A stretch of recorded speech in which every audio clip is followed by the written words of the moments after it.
দিচ্ছি এটা নিয়ে মাননীয় তথ্যমন্ত্রী পর্যন্ত বলেছেন তদন্ত হবে, তাদের বিরুদ্ধে আইনি ব্যবস্থা নেওয়া হতে পারে তদন্ত সাপেক্ষে।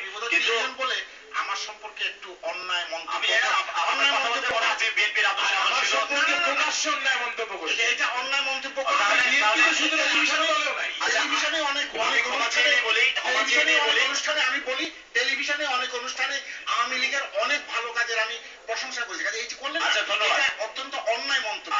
এটা হচ্ছে আওয়ামী লীগের আরেকটা বৈশিষ্ট্য। ধন্যবাদ। সম্পর্কে আমরা মাহিবী চৌধুরীকেও জানি, অহেতুক সমালোচনা। আমরা মাহিবী চৌধুরীকেও জানি বিভিন্ন সময় বিভিন্ন কর্মসূচি নিয়েছেন, তরুণদেরকে সংগঠিত করার চেষ্টা করেছেন। কিন্তু রাজনৈতিকভাবে আমার বটম লাইনটা হলো যে তারা তাদের অবস্থান থেকে তাদের ব্যাখ্যাটা করেছেন, কারণ গুণগত বিশ্লেষণে গেলে তারা হেরে যাবেন।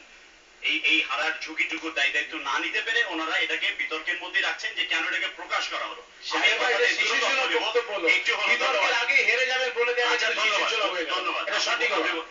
সংবিধান সংসদ যেটা বলেছেন সেই কমিটির উপপ্রধান যিনি ছিলেন সুরজিৎ তিনি কিন্তু সংসদে এটা প্রেজেন্ট করেছেন যে প্রকাশনী দানে সংসদে প্রকাশ হয়েছে।